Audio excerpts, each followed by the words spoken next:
Hello বন্ধুরা, কেমন আছো সবাই? আশা করি সকলে ভালো আছো এবং সুস্থ আছো। তো আজকে আমরা যে বিষয়টা নিয়ে আলোচনা করব সেটি হচ্ছে পোকো M2। আচ্ছা, এখন চলে যাওয়া যাক আমাদের মূল বিষয়, পোকো M2 এই ফোনটির দিকে। আচ্ছা, পোকো M2 প্রথমে বলি স্টাইলিশ লুকের দিকে। আচ্ছা, এই ডিজাইনের দিকে যদি আমরা লক্ষ্য করি, ডিজাইন এত নয়, কিন্তু পোকো M2 এর মাঝখানে রয়েছে 4টি ক্যামেরা এবং একটি এলইডি ফ্ল্যাশ। আর এটাতে একটি ল্যাকিং হচ্ছে, যদি চার্জে অবস্থায় ফোনটি গরম হয়ে যায়। এছাড়া যদি আমি 1-2 ঘন্টা কোনোভাবে চালাইও তখন গরম হবে না। এটাই হচ্ছে তার 1 নাম্বার ল্যাকিং। এরপরে আর কোনো ল্যাকিং নেই। ফোনটির ডিসপ্লে হচ্ছে 6.53 ইঞ্চ ডিসপ্লে এবং ফোনটি রয়েছে গরিলা গ্লাস 3 এর প্রোটেকশন। তাহলে বোঝা যায় ফোনটি একটু হাই লেভেলের।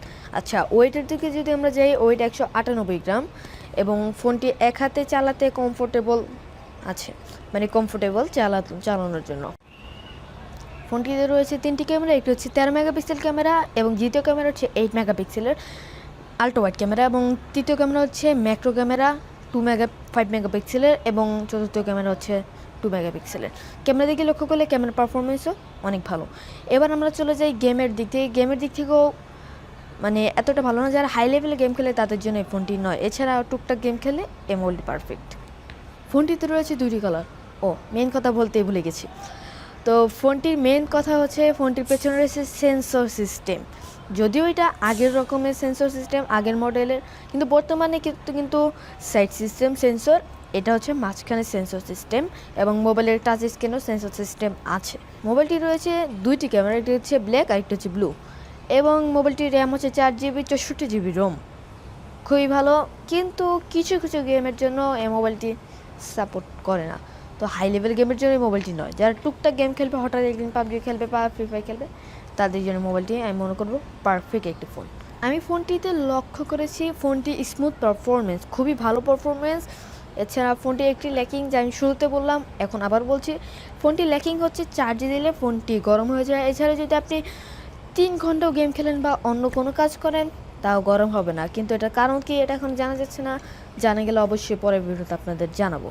তো এটাই হচ্ছে তার 1 নাম্বার ল্যাকিং। এছাড়া আমি আর ল্যাকিং দেখি নেই। এখন চলে যাওয়া যাক মূল কথায়, ফোনটির প্রাইস। তো ফোনটির প্রাইস আগে আপনারা যেটুকু জেনেছিলাম, ফোনটির প্রাইস মনে হয় 18,500 টাকা। তো এখন এত এত এত কমাতে কমাতে এখন আসলো অনলি 12,000 টাকায়। তো ইনফিনিক্স থেকেও অনেক ভালো একটি ফোন আমি মনে করি, মানে এই ফোনটি ইনফিনিক্স থেকেও খুব ভালো একটি ফোন, পোকো M2। আচ্ছা, ইনফিনিক্সের দাম কত? 10,000 না, 12,000 টাকায়। আর এই ফোনটির প্রাইসও কিন্তু 12,000 টাকার মধ্যেই, 12,000 বা 12,500। ফোনটিতে মানে দাম এত বেশি না, পারফরমেন্সও খুবই ভালো।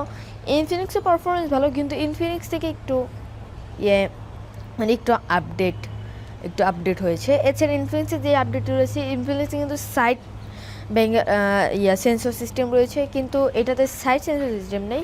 এটাতে রয়েছে আপনার মাঝখানে সেন্সর সিস্টেম এবং টাচ স্ক্রিন সেন্সর সিস্টেম। ওই সেন্সর দিয়ে এত কাজ নেই। সেন্সর থাকুক বা না থাকুক, কিন্তু সেন্সরে হয় কি, একটা সৌন্দর্য দেখায়। তো সেন্সরে 2টাই আছে, না থাকার কোনো কিছু নেই। সেন্সরে 2টাতেই আছে, 2টা ফোনে পারফেক্ট। কিন্তু ইনফিনিক্স থেকে এটা একটু আপডেট। আবার সেন্সর দিক থেকে পোকো M2 থেকে ইনফিনিক্স আপডেট, 2টাই বরাবর রয়েছে। আপনারা চাইলে এই 2টির মধ্যে যে কোনো একটু কিনতে পারে। আমার এই চ্যানেলে ইনফিনিক্সের কিন্তু একটি ভিডিও রয়েছে, চাইলে আপনারা দেখতে পারেন ফোনটি কীরকম, অবশ্যই ধারণা পেয়ে যাবেন। ফোনটির প্রাইস হচ্ছে 12,000 টাকা।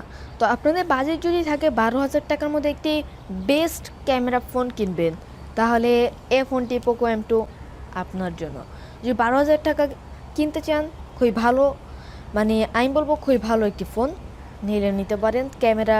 আপনি ক্যামেরার জন্য একটি ফোন খুঁজছেন, তাহলে আমি মনে করবো পোকো M2 এই ফোনটি 12,000 টাকার মধ্যে ক্রয় করতে। আজকের জন্য এটুকুই। ভিডিওটি কেমন লাগলো অবশ্যই কমেন্ট বক্সে জানাবেন। এরকমের নতুন নতুন ভিডিও পেতে সাবস্ক্রাইব করে আমাদের পাশে থাকুন এবং বেলটা বাজিয়ে দিন, তাহলে আমার নতুন নতুন আপডেট এবং ভিডিও, মোবাইলে আপডেট সব কিছু জানতে প্রথমে ভিডিও আপলোড দেওয়ার সাথে সাথে আপনার কাছে নোটিফিকেশনটি যাবে। ধন্যবাদ।